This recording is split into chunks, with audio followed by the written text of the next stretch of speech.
I believe all indigenous people have a song in their language. And it's very, very similar. It's like the earth is like our body. Water is the blood of the earth. The wind, the air is the breath of the earth. And fire is the spirit. And I've heard it sung in many different languages. And it's just the natural elements. How we do have to take care of our mother. We want to take care of ourselves. Because when she decides to shake us off, we are really very unimportant. She will. All the animals, everything are related. One big circle.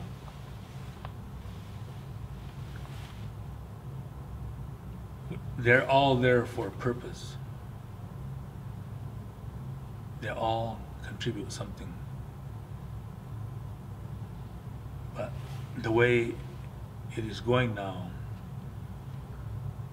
we as people are destroying things. Take the example, I guess, the mining that's going on here now. You know, they can go knock down a mountain to get the mineral out, not really caring what's there. Insects, the rodents, the plants, they're gone. They're no longer there. The circle is getting smaller and smaller. Something that was there that we're probably going to need in the future is not going to be there. So the old people saying that we are destroying ourselves. Now it's Earth is dying. It's just like saying we're just stabbing our Mother Earth. People, that thing that provides things for us. We're killing ourselves. We're killing our own mother. Our ecosystem, environment, everything. I believe that Mother Earth is crying right now. That she's like this, and she's crying. And then when she raises her head, she's gonna scream. And when she screams, a lot of things are gonna happen on the earth. I believe that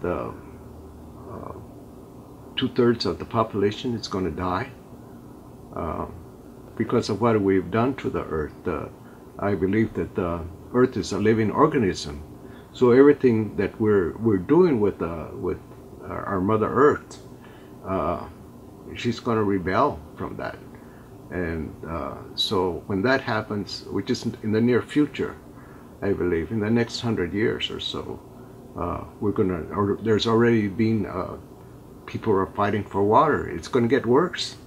Our water sources are going to get worse, and whole nations are going to fight with each other for water in the next 100 years.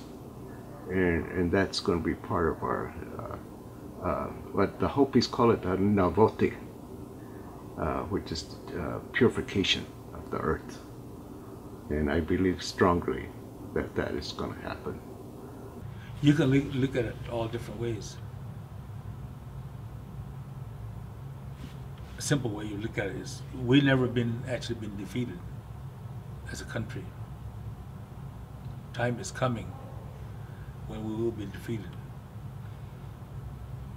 It doesn't matter, I think, to mostly Native people, because we've been fighting for all our lives, like, you know, fighting for, in a way, freedom. There is some good people out there, but everything is about greed, money. I follow a lot of the Hopi elders' teachings, and they talked about what they call the Rainbow Warriors.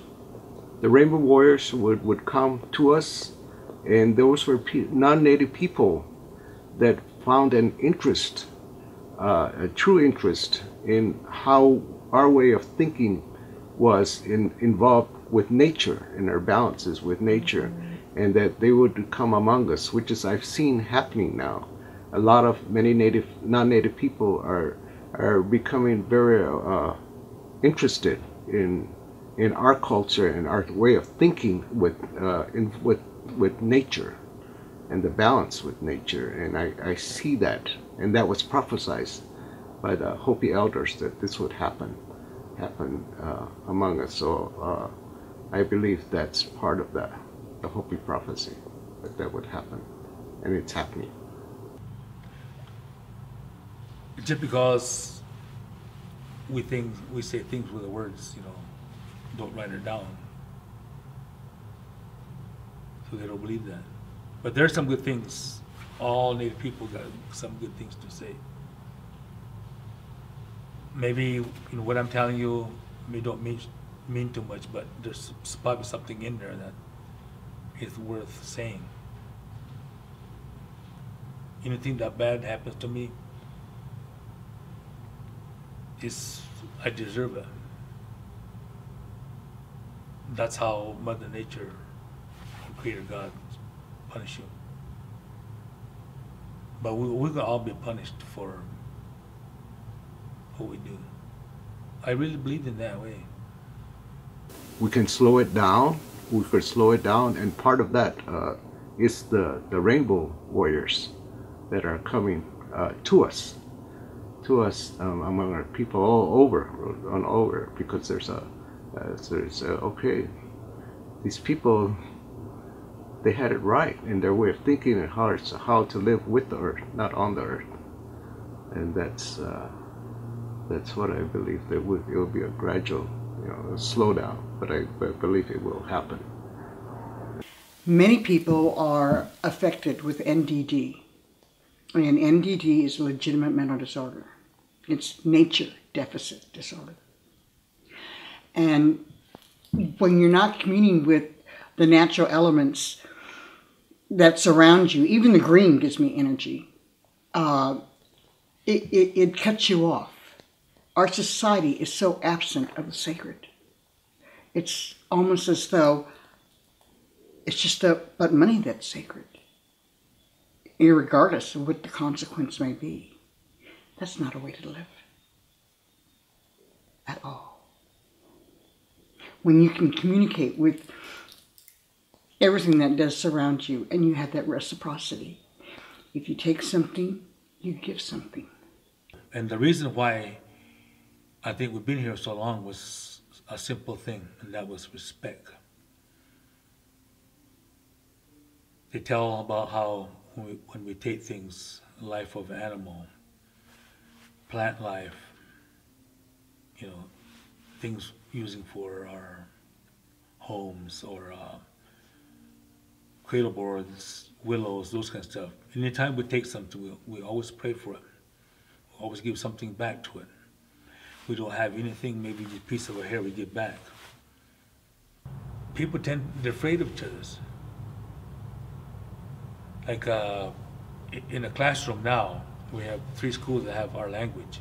And the kids are grasping it. But they're getting closer with natives. They're coming together, they know about each other's.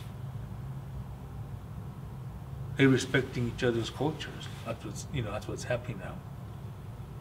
I mean, you hear news, oh man, it's getting terrible out there. But I think respect is the only thing they have to know. Because that's why we live here so long. My mother believed when ceremonies, singing, and dancing stops, so does the earth. We have to keep her mother alive. Learn the songs, learn the ceremonies, participate in dances, learn your musical instruments, like the clapper stick. Expose yourself. You are but the sole sum of all your ancestors. Expose yourself to your ancestors.